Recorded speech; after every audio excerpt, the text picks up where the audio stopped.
స్వర్ణాంధ్ర 2047 విజన్కు సంబంధించి జిల్లా మండల కార్యాచరణ ప్రణాళికల రూపకల్పనకు అధికారులు కృషి చేయాలని జిల్లా కలెక్టర్ షాన్ మోహన్ సెగిలి అధికారులను ఆదేశించారు. రాష్ట్ర ప్రభుత్వ ప్రధాన కార్యదర్శి నీరబ్ కుమార్ ప్రసాద్ అమరావతి నుంచి అన్ని జిల్లాల కలెక్టర్లతో వీడియో కాన్ఫరెన్స్ ద్వారా మాట్లాడారు. ఈ వీడియో కాన్ఫరెన్స్ కు కాకినాడ కలెక్టరేట్ నుంచి జిల్లా కలెక్టర్ షాన్ మోహన్, కాకినాడ కమిషనర్ భావన, జాయింట్ కలెక్టర్ రాహుల్ మీనా వివిధ శాఖల అధికారులతో కలిసి హాజరయ్యారు.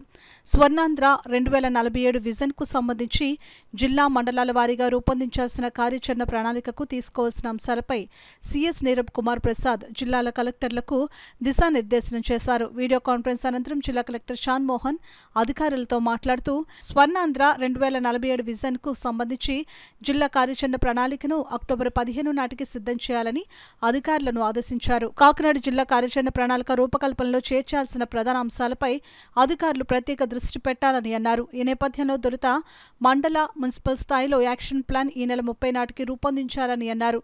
సమావేశంలో జిల్లా స్థాయి వివిధ శాఖల అధికారులు తదితరులు పాల్గొన్నారు.